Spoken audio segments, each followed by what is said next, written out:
you're joining me on my personal page right now, and I need everybody to do something because the format here is very different than it is on Celebrate Lives.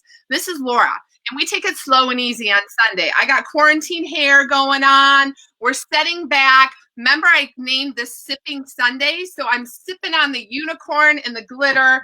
And right now, I know you have bated breath, and you're all waiting for Wade. But everybody, you've got a job to do because right now, in the corner, you can share this live.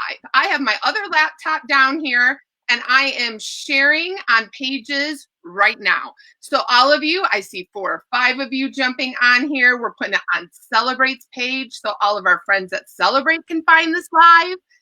And we have it already live on the Laura page. So now we're going to go put it on the other Laura page. So guys, you can be working. Cindy Holloway Payne, welcome. Maria, girls, settle in. I got your questions. I got them here. Wade is in the back room getting ready. Oh my God, you guys are all popping on. I'm such an excited person right now. You know that these are the things that make my life worth living. These are the moments. So my tribe is funneling in, and everybody share it up. I don't care where, what page. We are going to join Wade, and we are ordering books, people. That's what we're doing today. We are sharing the love. We are also giving everybody the best Mother's Day gift you will ever find. And I'm going to prove it all to you. I am going to prove it all to you. So I think I have shared it pretty much on all of my pages. I know Gary's sharing, and you're probably sitting there thinking, who's Gary? Oh, people, get ready. Get ready because we are going to take you through all of it.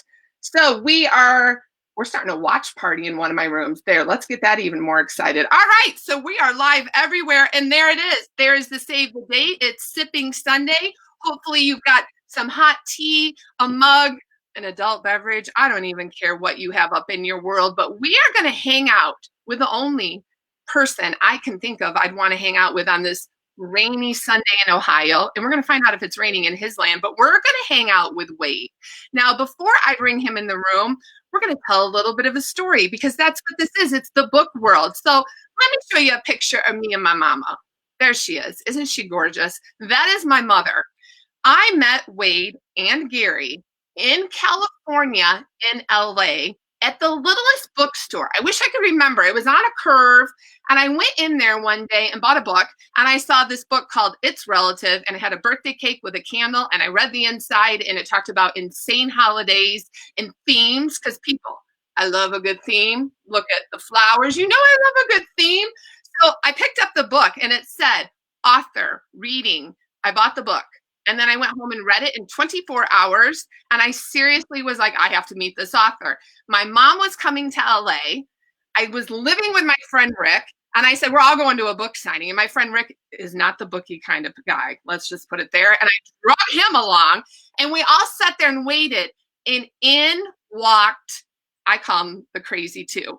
Here is Wade and Gary. Now, this is not the picture from LA. But this is at the most darling, charming bookstore in St. Joe, Michigan. So mom's in the house. Hi, Mom.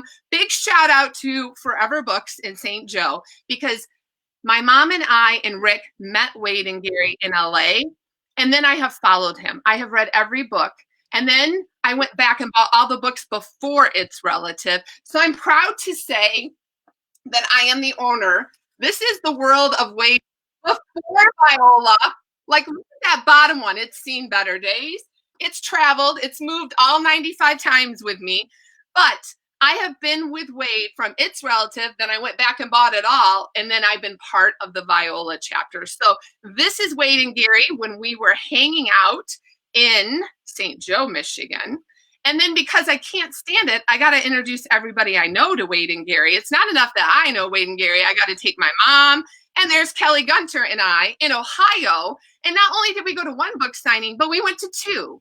Wade was in town, 2 book signings, same book, but we didn't care because we just wanted to hang out with Wade and Gary. And the thing about Wade and Gary is why Wade is the magical one. He writes the books.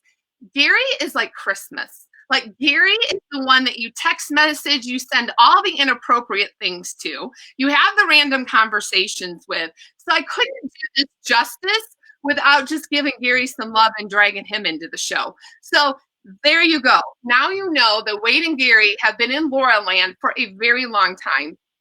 Every year the book comes in May, June, April, somewhere. It's always Mother's Day. I always call it my birthday. The one where my mom and I went, it was my birthday. We had a big birthday party, all went to St. Joe. So this is like Christmas, but it always comes early. And so we are going to bring him live to the stream, and we are going to welcome him in the only way we know how. Hold, I have so many pictures down here. Here he is, the one and the only. Ta-da! Hi, Sunshine. Cheers. Cheers. Unicorn love. I'm sipping and it's Sunday. Do you love it? It's Sippin' Sunday. I honestly forgot.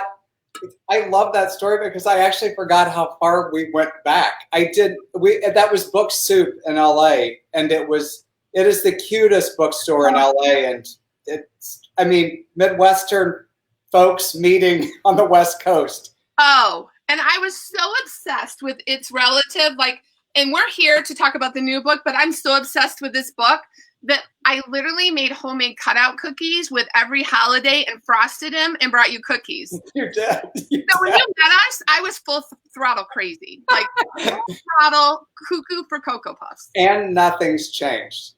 100%. 100%. So what my biggest goal is outside of talking about the new book, because I'm obsessed, because let's get real. When I saw the title, so let's back up. Wade is Viola. Viola is Wade. So can you tell us the Viola Shipman Wade connection before I start rambling?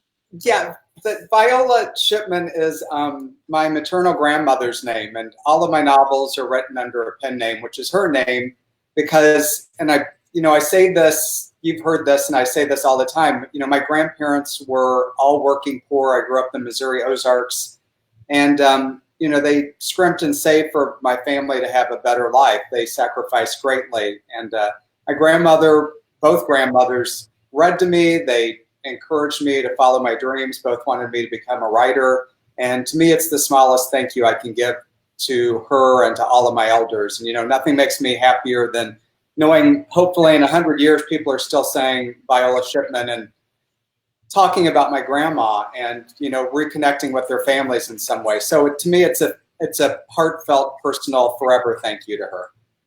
So what I would love to do is play a little bit of a game, because the first Viola book that came out was the Charm Bracelet. So can you just, in a phrase, because I feel like everybody's ordering the Heirloom Garden, because that's what we're here to do today. But I want to talk about all the Viola books. And if you can just say, what is this book about? And just give us a tidbit. The Charm Bracelet, my debut novel, is about 3 generations in the same family. My grandmother, her daughter, and granddaughter who have kind of lost their way in life. And the grandmother just wants to reconnect with her daughter and granddaughter and remind them of who they are and how they came to be before it's too late. And so she tells them the story of her life through the charms on her bracelet. And my grandmother's had charm bracelets, and that's truly how I got to know them a lot about lost hopes and dreams, and the fact that they were just like me, which you don't think of your grandma being like that when you're young. So I wanted to start there because I'm obsessed with the old memoirs, obsessed. But when the Charm Bracelet came out, I thought, he's writing a novel. What is happening? Is it going to be funny? What is happening? And then it was called the Charm Bracelet, and then I read it. And I'm going to tell you, and I will prove it by the time this is over, every book that Wade writes is about me. Just so you guys all know, when you read these books, I am those characters. And I'm not even kidding. So the Charm Bracelet microchipped me early on. Exactly. The Charm Bracelet talks, and every chapter tells the story of a charm. And this is my mother's charm bracelet. And she had taken all of her charms from childhood, took all my charms and put them on one, and wrote me a letter at Christmas prior to this and put every charm and told me the story. So when I read the book, I was like, hi, Wade is spying on my life. Literally, that is a story that is my family. I used to sit in church and play with my mom's charm bracelet. It's what I did. So I fell in love with the charm bracelet to the point where I literally got in the car and went to Wade and Gary's house in Saugatuck. That's right. Everyone out here, be jealous. I've been there. I've seen the kitchen. I saw the place where the cherry chip cake gets baked. The best reason I have to tell you this story is because I got a personal tour of the flower gardens, and Gary was obsessed. Like this is grandmother's flowers. This is this. There are flower gardens everywhere, and they are all from people in their family. So keep that in the back of your head. I met them at their house, saw the flower gardens, came into the turkey run cottage. I've been there. I've seen it. So I'm telling you, these books are no joke. So after the charm bracelet, then there was a little ebook called The Christmas Angels, which is delightful. But here's the fact. My mom has an angel tree. So again, Wade is buying my life and my house, and he writes this whole book called The Christmas Angel, and my mom has an angel tree. So coincidence? Maybe, but I don't think so, you guys. So after we went through, and we're going to take this, it was 2016, the charm bracelet came out, Christmas Angels 2016. Then we realized there's this whole contract thing with Viola Shipman, and we're going to go down the family life. So then the next book up, The Hope Chest. Wade, what is this about? It's inspired by my aunt and uncle. My uncle had ALS, and in the book, husband and wife who are celebrating 50 years of marriage, his wife has ALS, and they bring a young caregiver in and truly, kind of restart a new family. And, a time of total hopelessness, they find hope again. And the story is told through items in a hope chest that is the last item that they have to move from their beloved cottage. So the items are kind of passed on to the caregiver and those around her. So it's really a story of all of my stories are about hope, providing hope again in the world. So my mother had a hope chest growing up that was in every room of her house, this giant old Lane hope chest. And like all the treasures were in there. Like when you could get mom to clean out or dig out the hope chest, you'd open it. It smelled like cedar. So then I'm like, hello, we had a hope chest. He's following me. It was set in Saugatuck, like darling. You will cry a river. All these books, when you order them on Amazon, they should ship with a box of Kleenex. Forewarning, all of you, they should ship with Kleenex. So after the Hope Chest in 2017, then we traveled on to 2018, and out came the recipe book, right? So Wade, what's this book about? That's a book about a young woman who grew up on her family's orchard and worked in a pie pantry with her mom and grandma, and escapes because she, like many of us, tired of living in the small town in which she grew up, goes to New York to become a chef, and then returns home after something happens and rediscovers, essentially the women made her who she was, and she learns about her family through the recipes they cook in their family recipe box, and essentially discovers her family history and who she is again. And it's inspired by Crane's Pie Pantry and restaurant in Thinville, Michigan, where we live. So beautiful orchard, pie pantry, 100 years old. The women helped save it. So based a lot on their history as well. So my mother is famous for homemade apple pie, rolling out the dough, cutting it, peeling those apples. I'm like, we can buy these at the grocery store, but oh no. So I grew up going to apple orchards, coming home with cider, but it gets even better. So that book is totally, and mind you, I lived in New York City. So through that entire book, I'm like, this is about me. This is me living in New York, going home to Michigan, hanging out in the apple orchards, going back to New York and seeing all my friends, falling in love in Michigan. Am I moving? Am I not? It's totally my life story, but it gets better because look what I got for Christmas. Laura's recipe book. My gosh. Wait, what happened? Oh, my mother hand wrote all of our family recipes. Oh. So hello again, Wade, you are spying on our lives. It's a true story. So your mother is the mother of all mothers. She's magical. She is. She sums up exactly what I write about. And what she did for you is what I hope people do, which is reconnect, share those. As simple as sharing a recipe in your mother's handwriting, your grandmother's, something that you have forever. And that's where I grew up too. I grew up in my grandma's kitchens and their sewing rooms. And, that's how I learned about them. They talked and shared with me their lives. Absolutely. And then last summer out came The Summer Cottage, which tell us about The Summer Cottage. Summer Cottage follows a woman that goes through a terrible divorce and ends up moving back to her family's summer cottage in Saugatuck, where I live, and kind of reclaiming her dreams and her history. We all grow up believing that we can do and be anything, and for some reason we lose that. And she recaptures that at her family's cottage again and falls in love again and rediscovers that her life could be the dream she thought it would be. And where did that woman live in The Summer Cottage? She lived in Chicago. Oh, hello, people. Where did Laura Preston move from Chicago back to Michigan? Does anybody get a theme? Hello, Wade. Hello. Is anybody understanding that this is literally my life stories? I've lived in New York. I would travel back and forth to Michigan. I lived in Chicago. I would travel back and forth. I love Saugatuck. It's so funny because one of the questions I'm going to ask you that people put in there was, do you go research these towns? No, because when you live in Michigan, you know Saugatuck, you know Fenville, you know Grand Haven. Like, this is summer. This is Michigan. It's a permanent vacation. This is the joy of living in Michigan. So as you can see, he follows me everywhere. He writes about everything that I love. He has my mother as inspiration. So, of course, it is no great surprise that the new book, The Heirloom Garden, does anybody see all these little flags? Oh my gosh, you're a good reader. Oh, it's all proof. This is my proof that this book is about me as well. Absolutely. So I have to come clean, though, is when I got the book and when I was like, The Heirloom Garden, I'm not a gardener. And I got it because I know their gardens. I know the story about the plants, the volunteers, that's what we call flowers that we steal from places. Volunteers. That's exactly right. And we learned that on a page in here. But when I started this book, I'm like, I will fly through this because it's Wade and I love his books and his writing style.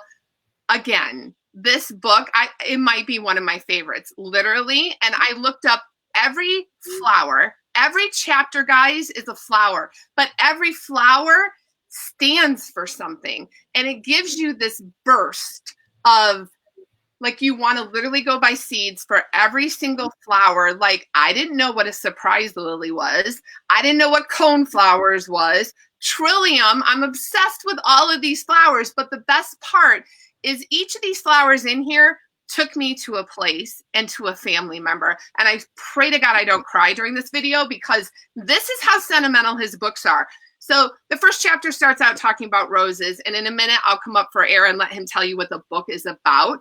But my grandmother, my dad's mom, my grandma Nichols, had this patch in her yard that had rose bushes. And there was a couple of little trees in there and everything was tied to each other. But the biggest joy is when that sucker would come in bloom, Grandma would walk you out there with a pair of snippers and she would cut roses for you. And on the other side of her little itty bitty house was this giant lilac bush. And we had lilacs where I grew up in Michigan.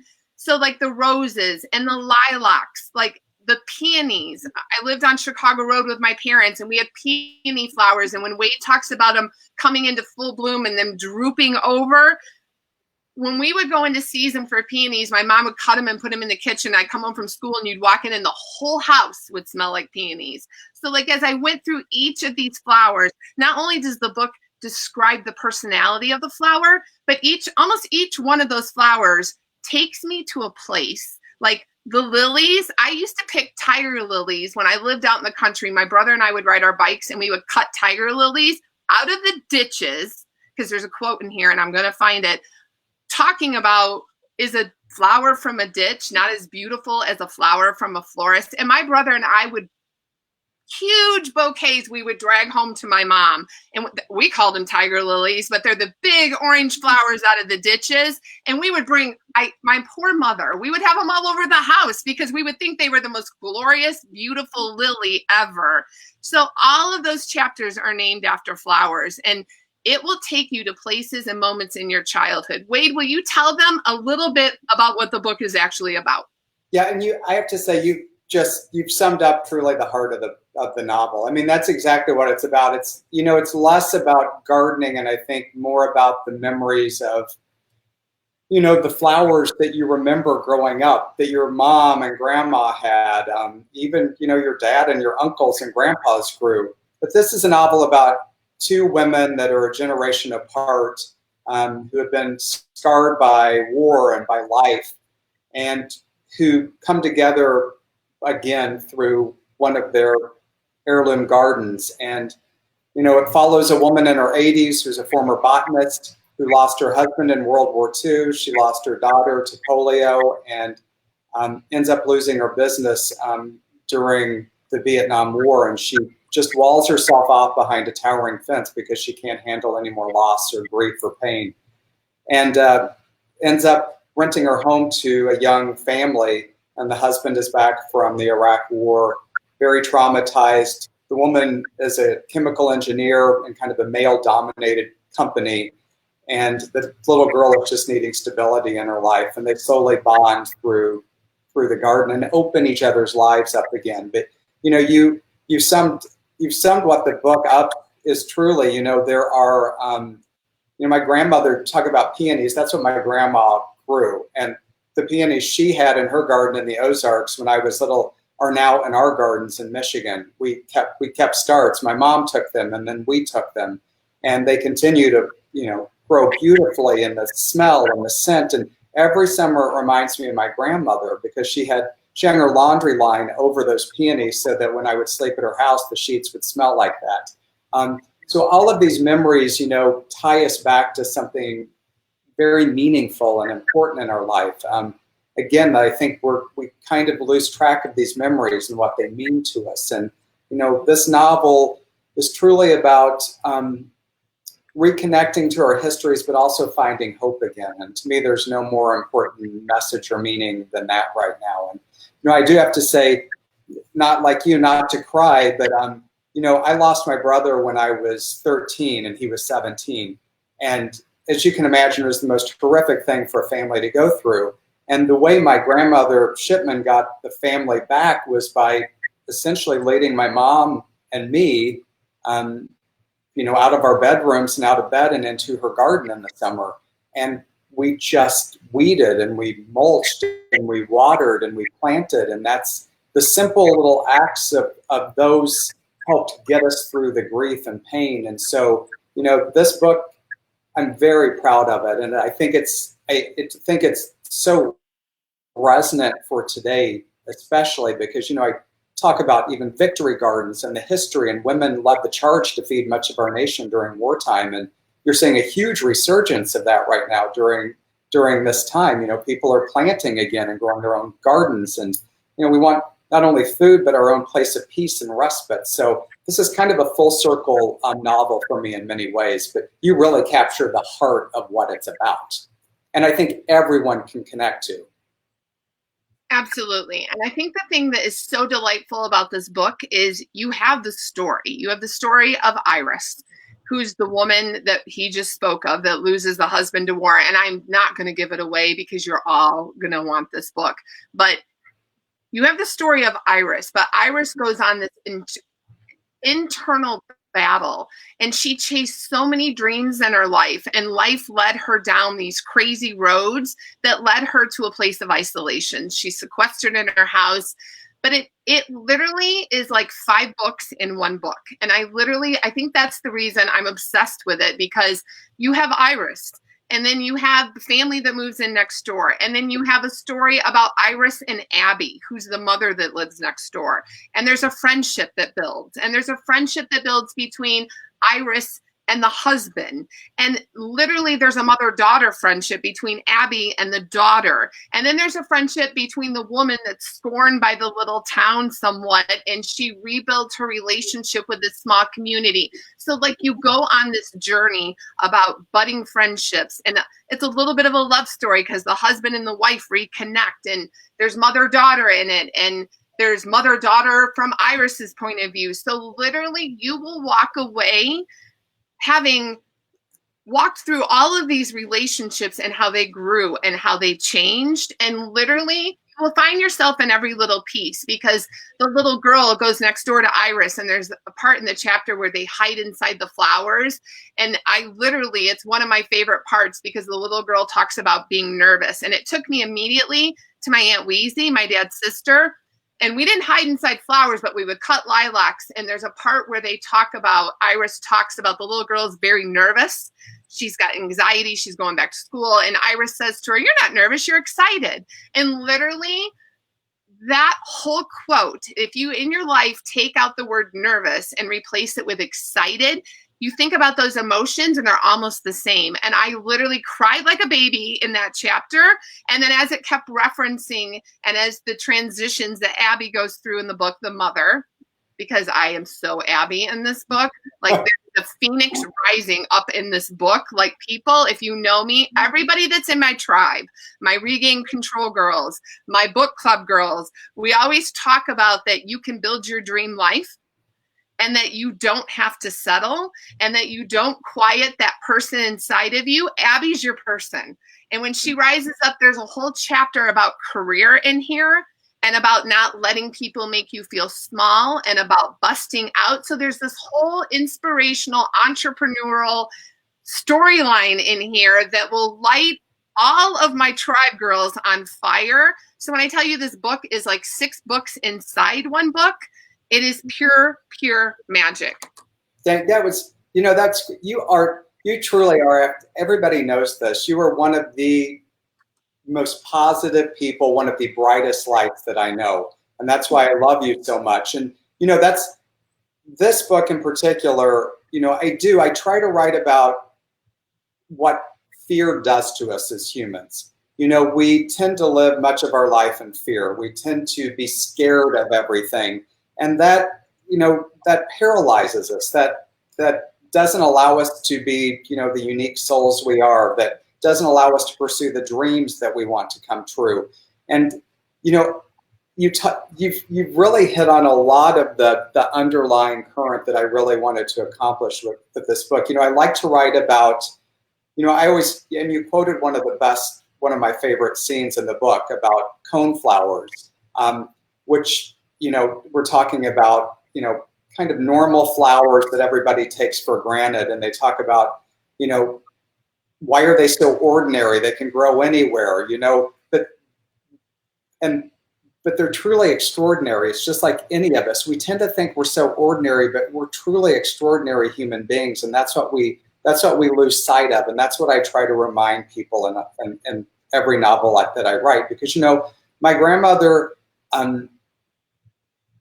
worked in a factory. She sewed overalls every single day, and I tell this over and over until she couldn't stand straight at the end of her life.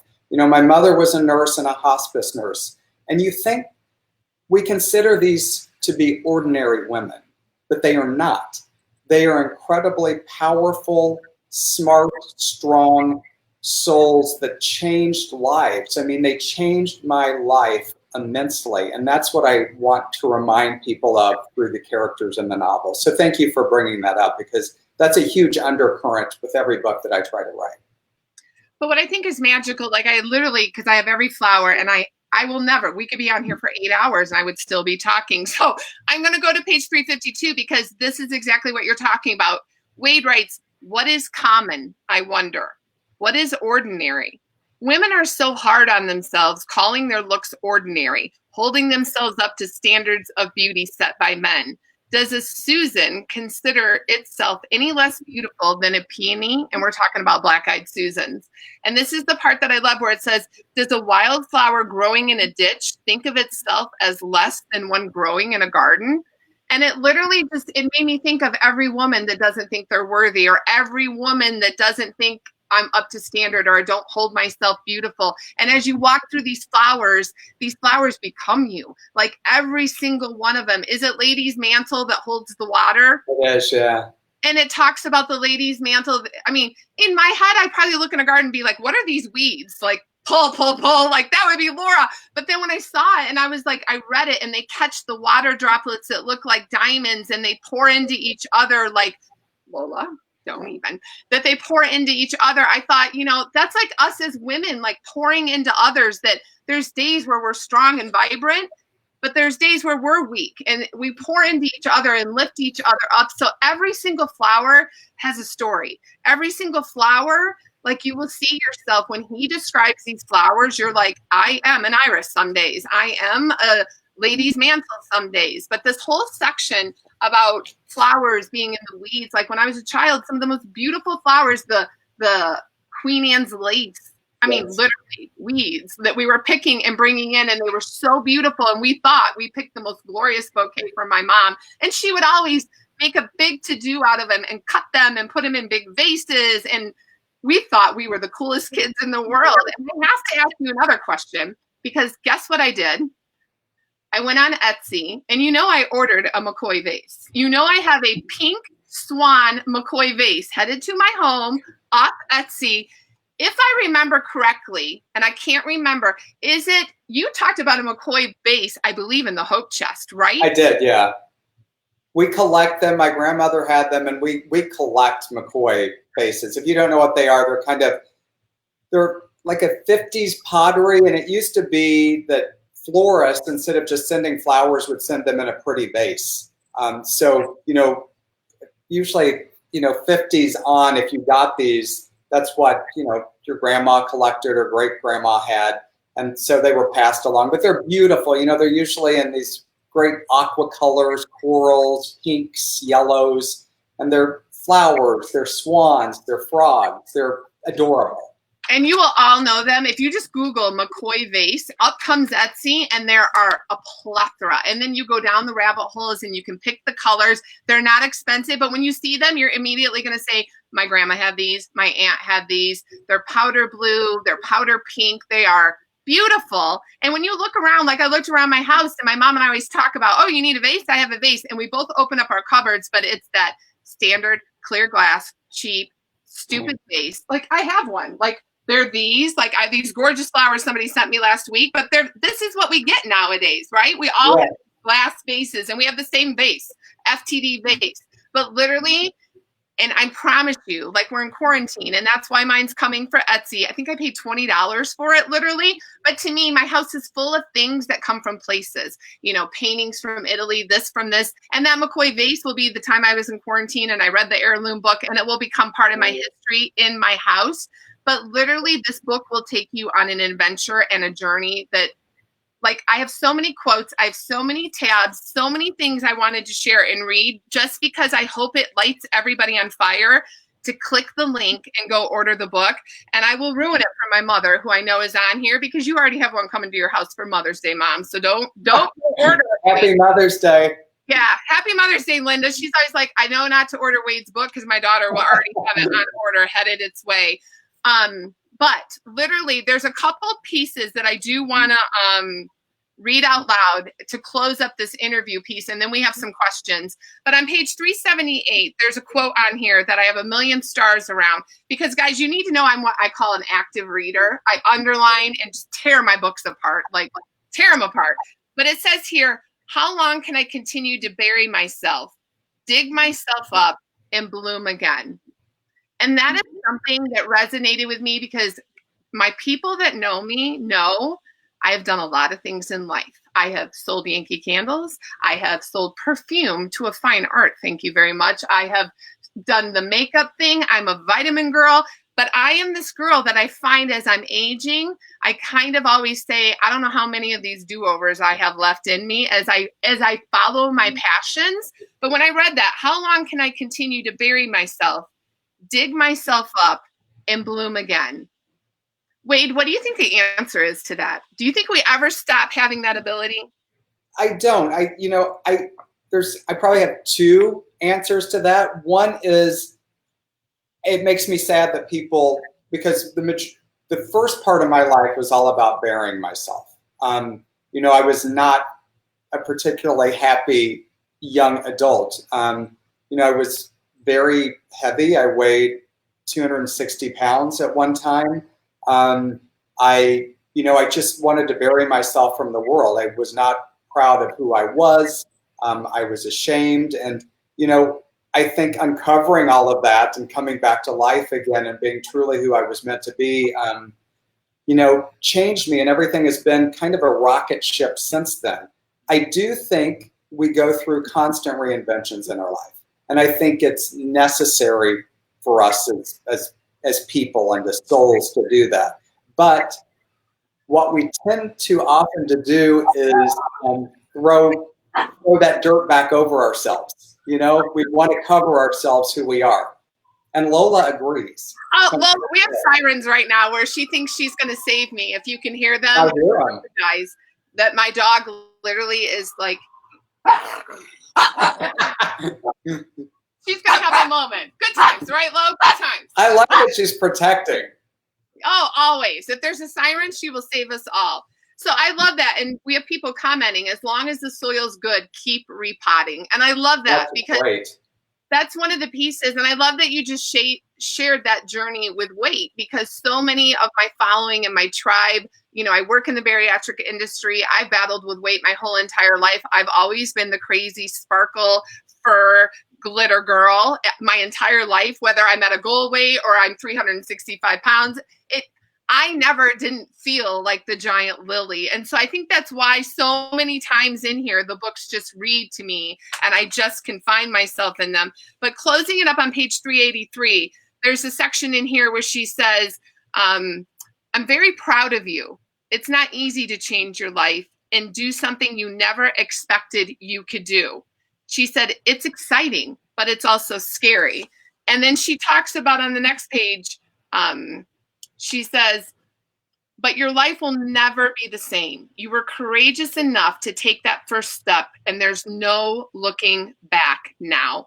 And I just loved, and I hope that's a big teaser, because there's major events that happen in this book, not only for Abby, who goes through major career changes and believes in herself and repots, but there's major changes that happen with Iris, where she blooms again. And a whole new life unfolds for Iris on so many levels, that I just hope that the intrigue of understanding that this book is going to inspire you. It'll make you cry. It'll make you want to reach out for friends and reignite friendships. It'll make you want to go have tea with your mom. It will take you down so many different paths. But I just think the story's so beautiful that there's been so many changes in life, and it's never too late, and you can always start again. That's lovely. That's it's interesting that everybody always asks what's is it always an heirloom that inspires the book? And there is an heirloom, obviously, from my family history that plays a part. But for me, I always try to answer a question in a book. As a writer, you want to, and I think like all of us, we want to answer some bigger question in life. That's what propels us. And in this book, it was, what scares us and makes us isolate ourselves from the world? What makes us wall ourselves off from people? And then what gives us hope again? And those are not only timely questions, I think, every day in our life, but even timelier right now. So I think those are the questions we constantly seek to answer in our life. Yep. And I think we can't walk away from the book without acknowledging that when you get this book and you read it right now, the timeliness of this book, not just because it's spring and not just because you want to plant gardens, but when you learn about Iris, the fact that most of us are living these very isolated lives right now, and we're quarantined inside of our houses, and we're reevaluating the lives that we led 5 weeks ago, you will have no idea, and I will not give this away, it will kill me, but you have no idea that, Wade, as sad as I am that your book tour is canceled, this book, like, if it could show up in every person's mailbox right now, it will let you look at your isolation and reevaluate, because the characters are literally going through this exactly in that timely manner. And the last thing I want to read out of this, it says, life is but a short journey, filled with such horror and beauty that too often allows our potential and destiny to die unfulfilled, or allow us to bloom in ways we never imagined. But all of us, really have only one joint destiny: to leave this world a better place for those who will follow. And I think that can't tie up that quote out of that book any more of the changes that our world's going through. and that people are reevaluating and coming back to family and spending quality time, and then thinking, were the things that were really that important before going to be as important when we emerge from this? And it very well may be a long time before we fully emerge from this, but that hopefully the world will be a better place, that we would have found the new value. So like literally the book like can't tie in any better for the time of year, the season of the year, but more of what's going on in the world right now. That's exactly right. In every book I write, I try to remind people what matters most in the world, what matters the most. And we get lost in our lives with everything, wanting more, homes, cars, travel, whatever it is, beauty. But it really is, when you boil it down, it's the simplest things. What matters most is each other, our health, that, that we have a home, that we're okay, that we have friends. Those are the things that matter, and we're being reminded of that right now again. Yep. So now I'm going to switch over, because all of you, when we get off here, are going to go immediately to hopefully your small independent bookstore. Saturn Books is a big one in Michigan that loves Wade. Forever Books in St. Joe loves Wade. If you have a baby, an independent bookstore, and you have order from your babies. But if you're that diehard Amazon Prime child, please hit that link. I don't care where you get it, but get that book on order. And I'm telling you, when you order it, I think the paperback is literally I will tell you, I'm the hardback girl, and I take them and I make them sign them. I have the same signature in every book of mine, because I know someday that book will survive. And I hope somebody picks it up, whether it's at one of those used bookstores or at a flea market or wherever, as I have passed on. I hope that book survives and they know the love and the signature that's in it, because it's always magical when you find that book and you have somebody written in it. So get the books on order. And when you're there, I'm promising you, you need to do I call it the Amazon surprise box. Send your girlfriend the book. Send your friend that has a birthday coming up in 2 weeks the book. I promise you, you will not be sorry, and they will thank you, because it will stir up so much. But in my little book club world, I do have 4 or 5 questions. Some of them you've answered a million times, but I promised them. So we're going to ask a couple of questions from Maria, and I saw her on here earlier, and I know you repeated this before, but who is your favorite author? Now I'm going to give more than one answer. I always say Irma Bombeck, because I grew up reading Irma, and I love Irma. And any of you young millennials or Gen Xers won't know who that is, but she's an American humorist that I grew up reading with my mom and grandma, and she's still funny today. So she influenced me greatly because she wrote about what she knew and was timelessly funny and poignant. And I also love.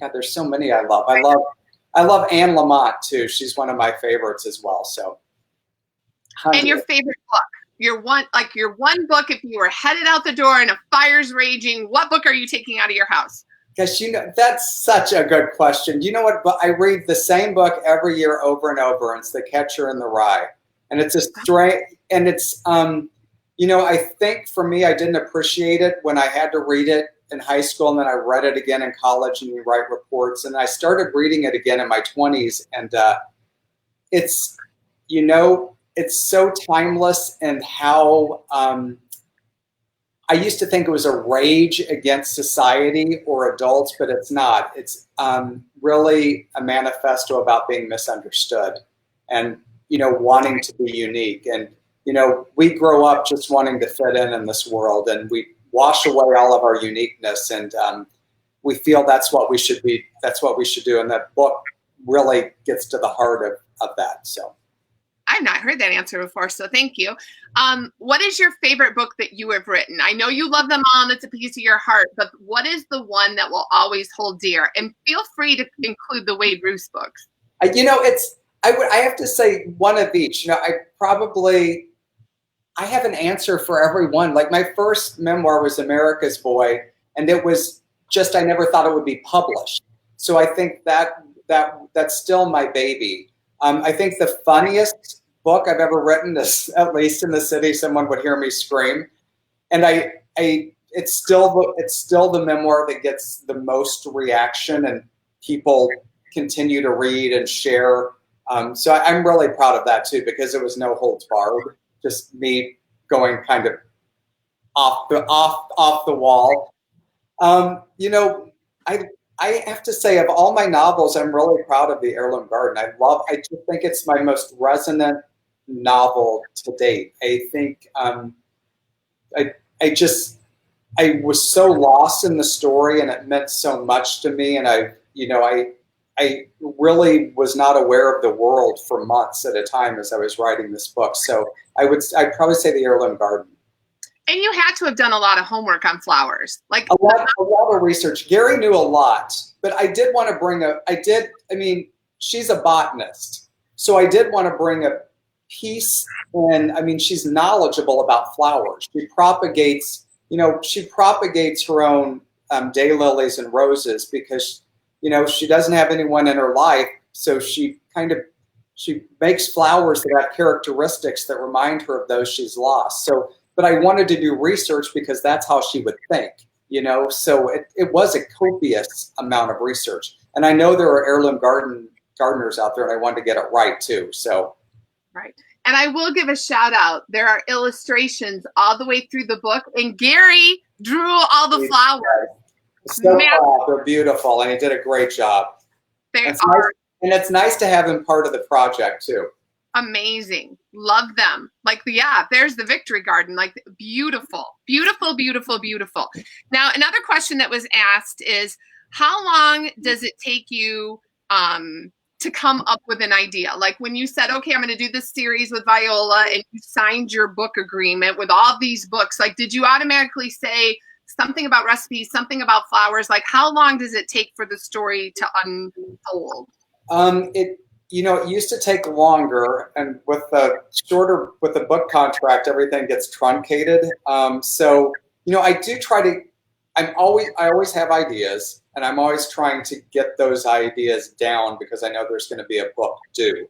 But I don't just want to write about an heirloom.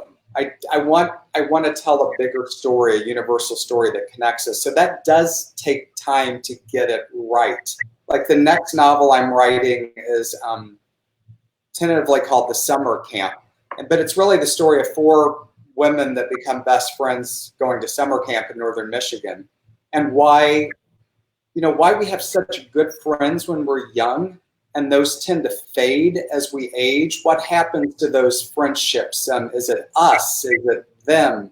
And I think it's a beautiful rumination on being friends again as adults. So I love it. It's set in Glen Arbor, Michigan, and it's quite lovely. So, but I do try to answer bigger questions. So it takes a while to get that down. So some of the questions they asked was, do you spend time in the cities that you research, that you write about? And we kind of already addressed that they're like neighboring towns that he lives in. And I do try to do research in them. Like I'm doing a Christmas novella that's going to be in Frankenmuth. So I'm, wanting to make sure that you get the history right, you get the town right. So we visit and try and do as much research as we can. Like the Heirloom Garden set in Grand Haven, and spent time there, going to, every resort town in Michigan has its own personality. So Grand Haven has, Coast Guard, which fits in well with the book.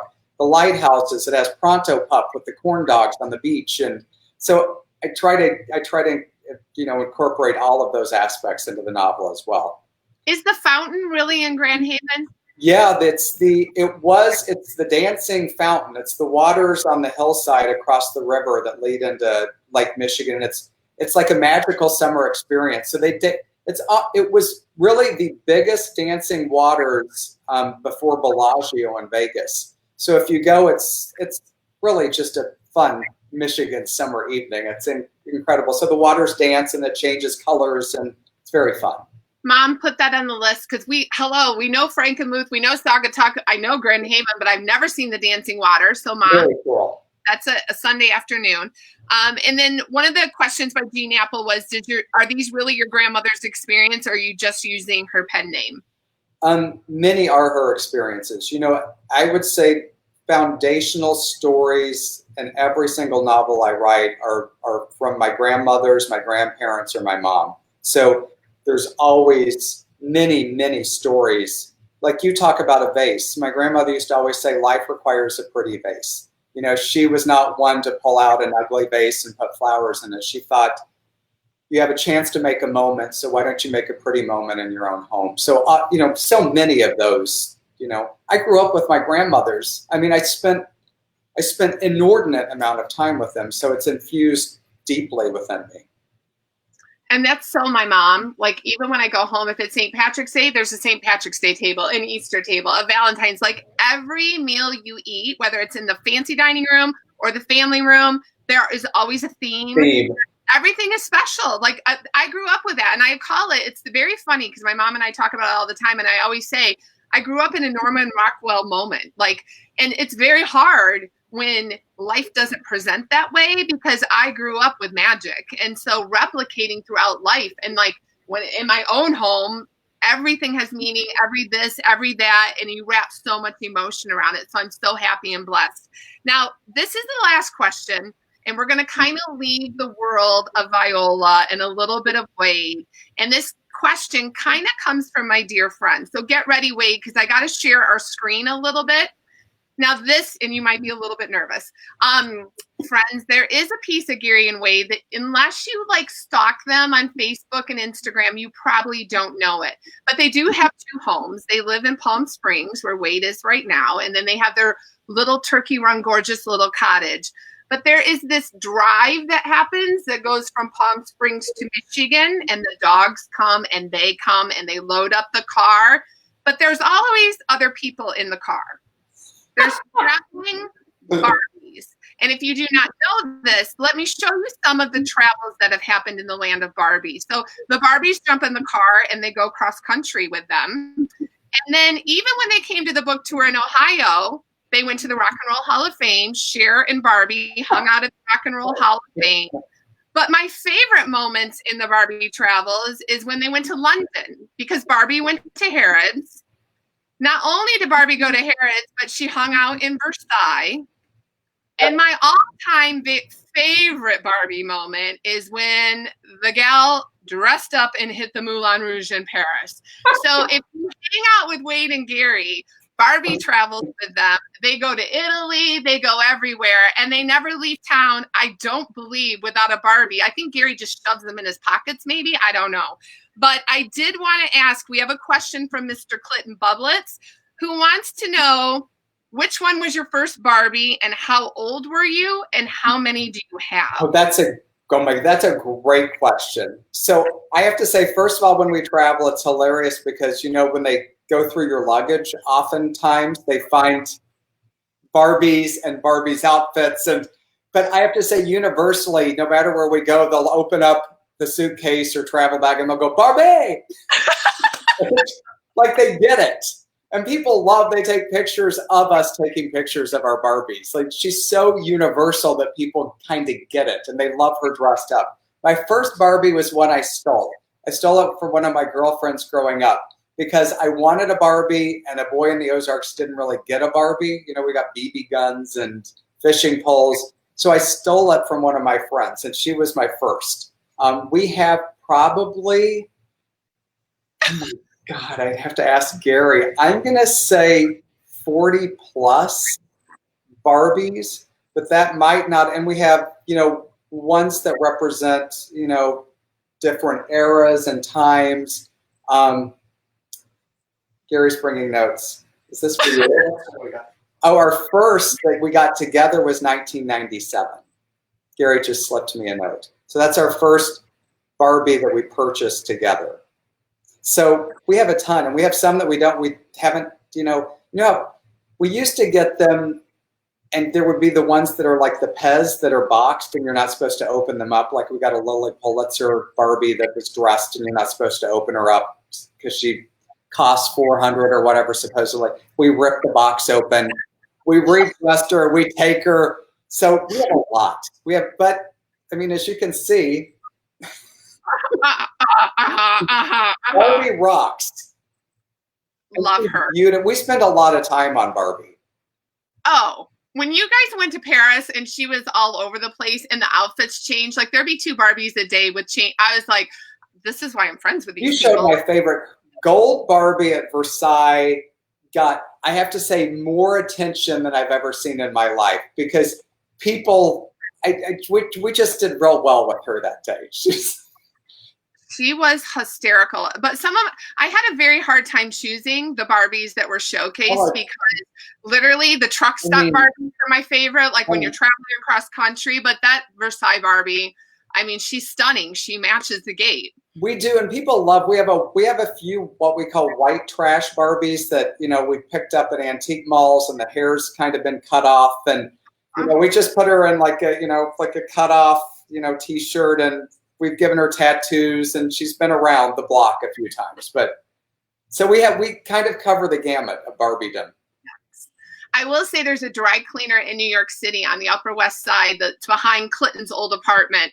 And every time I would go to New York City, one of the things we would have to do is go walk by the dry cleaner, because these two gay men own the dry cleaner, and they change the window, and it's always Barbies. And I would always be taking pictures and sending them to Gary, like, oh my God, they did the awards. Oh my God, they did this. So Clinton and I's obsession with anytime we see something Barbie, we have to take a picture for Wade and Gary, and it's hysterical. So. And what's funny is we have tons. My aunt actually ended up giving me, my grandma Rouse used to make Barbie clothes because she was a seamstress as well. She made clothes for the Barbies for my aunt. My aunt gave us all of those clothes. So we have like vintage knit Barbie clothes that my grandma did. It's insane. I love it. So guys, if you're in quarantine and you're a bookie and you're a junkie like me, I highly recommend, just go buy all of Viola. Because, just go and buy them all. They all are the same size in hardback. They look beautiful on your shelves. Just order them all and put them. And Gary will send you book plates. Yes. If you email them and tell them, because you can't go hug him in person and have him sign your books. Not that you can't hang on to him and go to his house and go get it later. Hello, warning. But Gary will send you book plates for them if you order books, and you can always reach out to them. They're the best gift ever. Now, I'm going to close this out with a trick question. I need to understand, as I stalked your website, I need you to explain the picture of Dorian Gay to me. So you want to, I want a chapter because I turn 50 next June.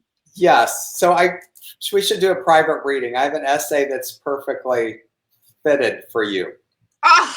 So I did, I have to say, and I can announce, after a decade, I just sold my first memoir to HarperCollins. So within a year, I have a lot of writing. I have 3 books that are due in the next year. So one of them is my first memoir. So I'm really excited about it. So it's got a lot to look forward to. And there's an essay for your birthday that would probably be perfect for you. Well, I think we should record you reading it, because I didn't let the cat out of the bag. I found it today when I was on the website, and I was like, and the quote on the website is 50 really the new 30?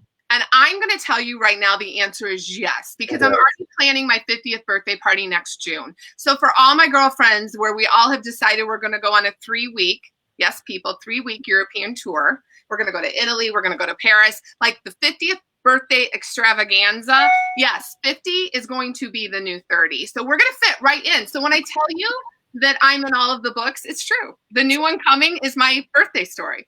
Because she microchipped. Way back. Book soup.